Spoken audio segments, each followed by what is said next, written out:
Hello friends, आप लोगों की सबसे ज़्यादा डिमांड थी इस वीडियो की कि सर लॉ के आंसर्स किस तरीके से लिखने हैं। तो देखिए, लॉ के आंसर्स में कुछ नई चीज़ नहीं होती है। एक नॉर्मल तरीके से आपको लॉ के आंसर्स लिखने होते हैं, लेकिन हाँ, कुछ बातों का हमें ध्यान रखना होता है जो मैं आपके साथ डिस्कस करूंगा एक एक करके। सबसे पहली चीज़, जब आप लॉ के आंसर्स लिख रहे हैं तो उस बच्चों के पूछते हैं कि सर क्या सेक्शन नंबर कोड करने ज़रूरी है, उसके बिना नंबर नहीं मिलेंगे। ऐसा कुछ भी नहीं है।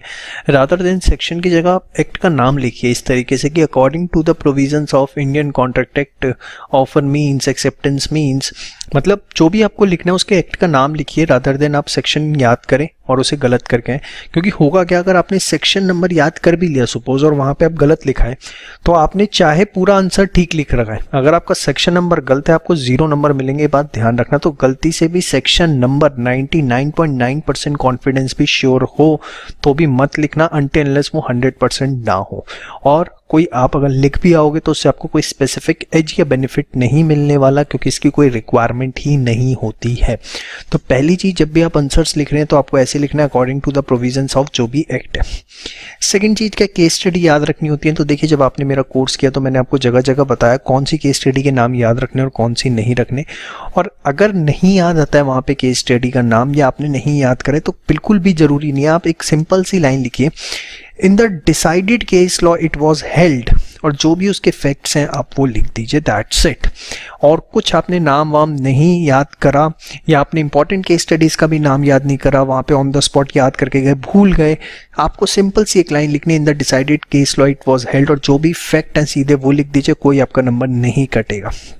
पॉइंट नंबर 3, आप लॉ के अंदर कोशिश करिए कि टेक्निकल वर्ड्स यूज हो rather than the general word. जैसे कुछ एग्जांपल मैंने समझाने के लिए लिए हैं यहाँ पर। जैसे आपको लिखना है अमाउंट, पैसों की कोई बात लिखनी है तो अमाउंट की जगह कोशिश करिए कंसिडरेशन लिखा जाए। देखिए, ये वो चीज़ें जो हमें पता होती हैं, कुछ नई चीज़ें याद नहीं करनी, लेकिन हम लिखते हुए इन बातों का ध्यान नहीं रखते।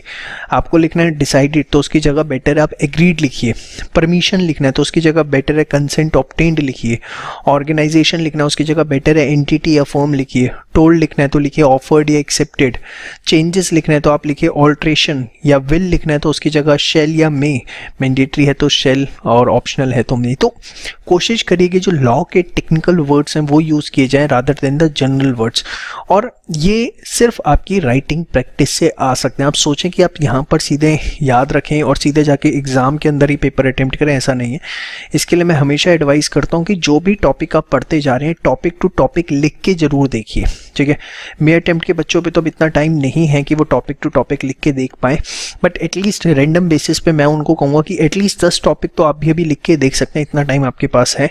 और नवंबर अटेम्प्ट के बच्चे जो शुरुआत कर रहे हैं, जिन पे सफिशिएंट टाइम है, वो टॉपिक टू टॉपिक जो है वो प्रैक्टिस करें। इससे एक डेवलपमेंट होगा लॉ लिखने का।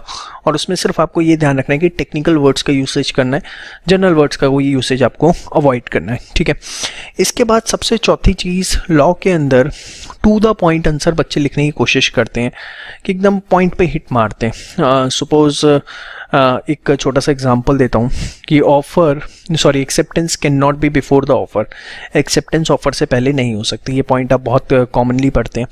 तो सपोज इस पर कोई केस स्टडी आ गई, आप उसका आंसर लिख रहे हैं, कुछ भी आप लिख रहे हैं तो आप सीधे लिख देते हैं according to the provisions of Indian contract act acceptance can not be before the offer, therefore इसका आंसर ये या ये होगा। ठीक है, वो गलत नहीं है, लेकिन कोशिश करिए कि डिटेल्ड आंसर लिखा जाए। कि जब आप एक्सेप्टेंस ऑफर की बात ही कर रहे हैं तो एक्सेप्टेंस की डेफिनेशन, ऑफर की डेफिनेशन आप उसके अंदर लिखें कि ऑफर होता क्या है, एक्सेप्टेंस क्या हो। लेकिन ये बात ध्यान रखिएगा, टाइम एबिलिटी को ध्यान रखना है। Let us take an example, आपका 100 मार्क्स का पेपर है, टोटल आपके पास 180 मिनट्स हैं।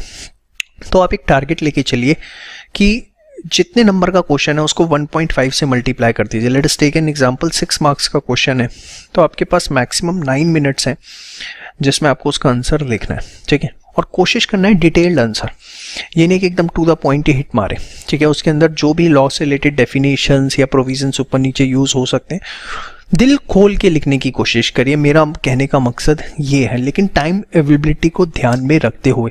इतना भी मत दिल खोल देना कि पता लगे सिर्फ 100 की जगह आपका 50 का ही पेपर हुआ। थोड़ा सा एकदम टू द पॉइंट की जगह, जैसे मैंने अभी बताया ना, acceptance can not be before the offer, तो आप इसमें एक्सेप्टेंस ऑफर की डेफिनेशन लिख देंगे अगर, तो इसमें कोई आपका टाइम वेस्ट नहीं होने वाला। लेकिन ये टाइम एबिलिटी इसमें आपको ध्यान रखनी है। प्लीज़ मेरी इस बात को किसी भी तरीके से नेगेटिव सेंस में मत समझिए कि डिटेल्ड आंसर नहीं लिखेंगे तो मार्क्स नहीं मिलेंगे या लाइक दैट, ऐसा कुछ नहीं। मैं कह रहा हूँ कि सिर्फ कोशिश करिए प्रोविजंस जब आप लिखते हैं एकदम स्पेसिफिक ना लिखें, थोड़ा सा उसे प्लस माइनस उसके अंदर जो चीज़ें यूज़ हो रही हैं, बैकग्राउंड जो है वो थोड़ा सा उसे यूज़ करें, बट टाइम एबिलिटी पूरी उसमें आपको ध्यान रखनी है। और कैसे, वो मैंने आपको बताया। फिर बात आती है कि सर केस स्टडीज़ का जब हम आंसर लिख रहे हैं तो किस तरीके से लिखें। देखिए केस स्टडीज़ के जब आप आंसर लिख रहे हैं तो 5 पॉइंट्स उसमें ध्यान रखिए। सबसे पहली चीज़, क्या जो भी एक्ट है उसका आपने उसमें जो रेलिवेंट प्रोविज़न है वो मेंशन किया है। पॉइंट नंबर 2, अगर उसमें कोई केस स्टडी यूज़ हो रही है तो वो आपने मेंशन करी है। पॉइंट नंबर 3, जो भी आपके पास क्वेश्चन में फैक्ट गिवन है वो एज इट इज़ आपने आंसर्स में लिखे हैं या नहीं। बच्चे सोचते हैं कि वो नहीं लिखने होते, बट जो क्वेश्चन में फैक्ट्स हैं एज इट इज़, वो 3-4 लाइनें जो भी होती हैं वो आपको एज इट इज़ जरूर लिखनी है।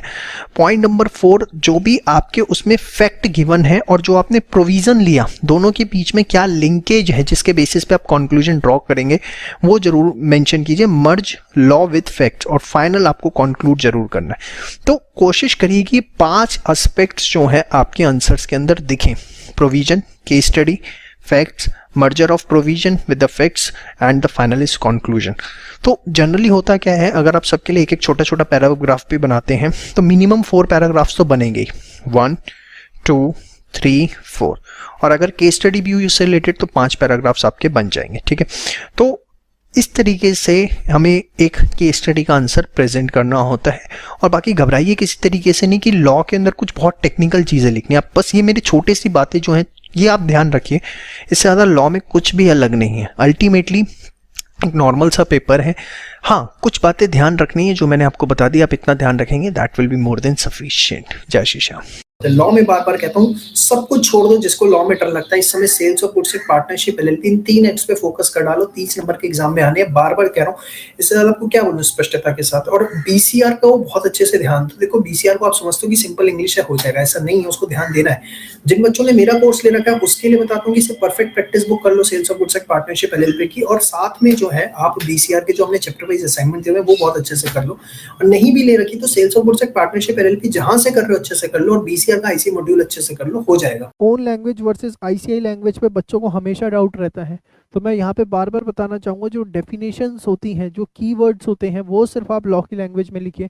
बाकी आप एक्सप्लेनेशन अपने वर्ड्स में भी देना चाहते हैं तो किसी भी प्रकार की कोई दिक्कत नहीं है। इस पर भी मेरा एक बहुत अच्छा वीडियो है यूट्यूब इसी चैनल के ऊपर कि ICI language versus own language, उसको आप देखिएगा। तीसरा, focus on ICI material versus perfect practice. देखिए मैं आपको बताना चाहूँगा कि जिन्होंने हमारा कोर्स नहीं ले रखा वो सिर्फ और सिर्फ आईसीआई मटेरियल पे फोकस करें। आईसीआई मटेरियल पे फोकस करने का मतलब है उनका जो मॉड्यूल आता है, आरटीपी के क्वेश्चन, पास्ट एग्जाम के क्वेश्चन, मॉक टेस्ट पेपर्स के क्वेश्चन, वो सब। लेकिन अगर आपने हमारा कोर्स ले रखा है तो उसके साथ आपको एक बुक मिली है, परफेक्ट प्रैक्टिस बुक।